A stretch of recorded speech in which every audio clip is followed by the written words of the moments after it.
E.N.D here, day 7 in the spoilers of Theros Beyond Dead. We have a couple of interesting cards that have been spoiled today. Let's see them together.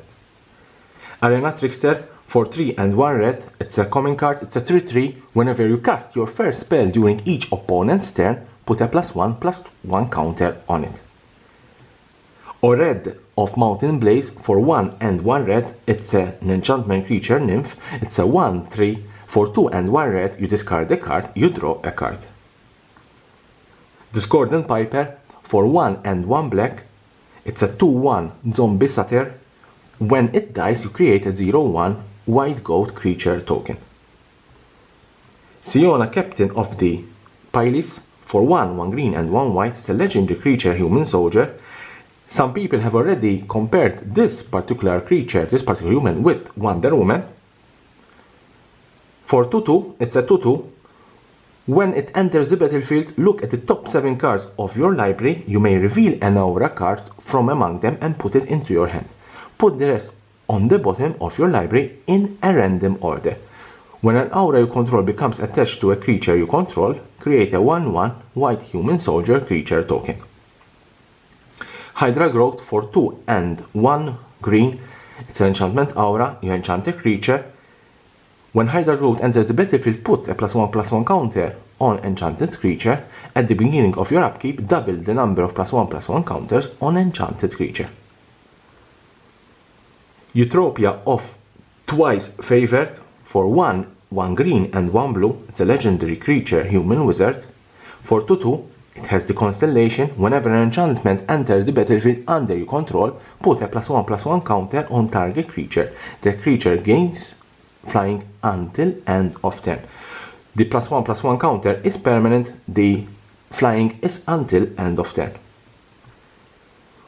Whirlwind Denial for 2 and 1 blue. It's an instant. This is a counter. For each spell and ability your opponent controls, counter it unless its controller pays 4. With this particular card, you can counter multiple spells on the stack. It's a very good card, especially in Commander or multiplayer. Careless Celebrant for 1 and 1 red. It's a creature, it's a satyr shaman for 2 and 2/1. When it dies, it deals 2 damage to target creature or planeswalker an opponent controls.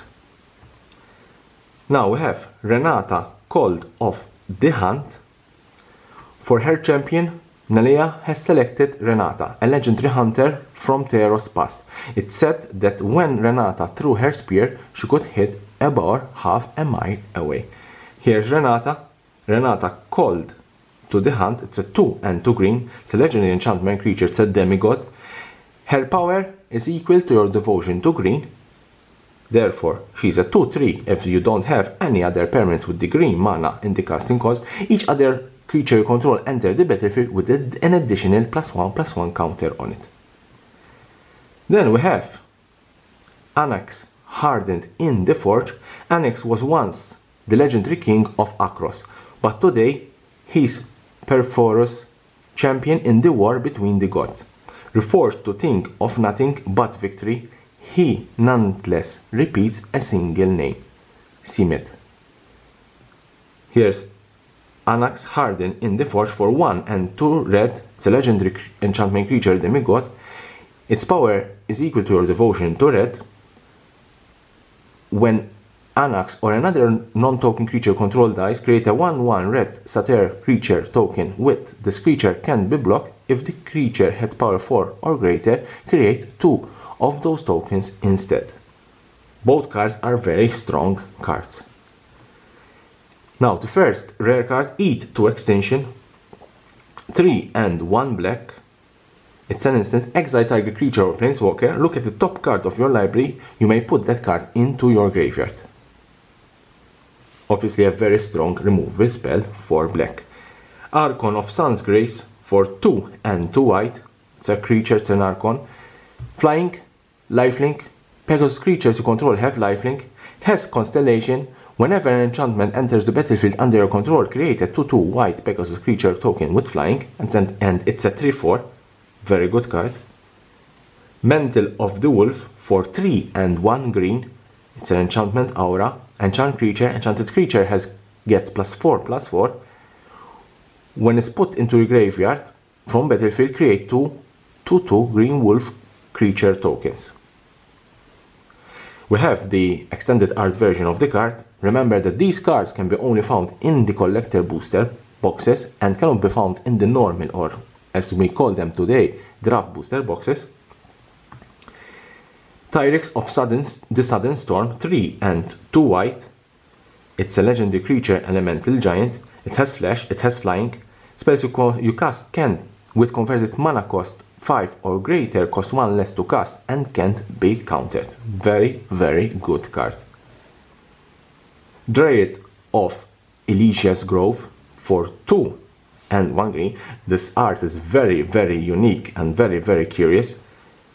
But even the ability of this card. It's an enchantment creature, nymph. It's a 2/4, it's a rare card. You may play an additional land on each of your turns. Lands you control are every basic land type in addition to their other types.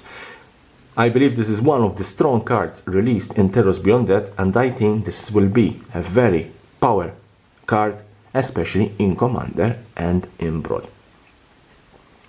Now, last card, the mythic card, URO, Titan of Nature's Wrath. It's a 1 green and 1 blue. This is the first Titan. It's a 6/6 legendary creature, it's not enchantment, sorry, legendary creature, Elder Giant.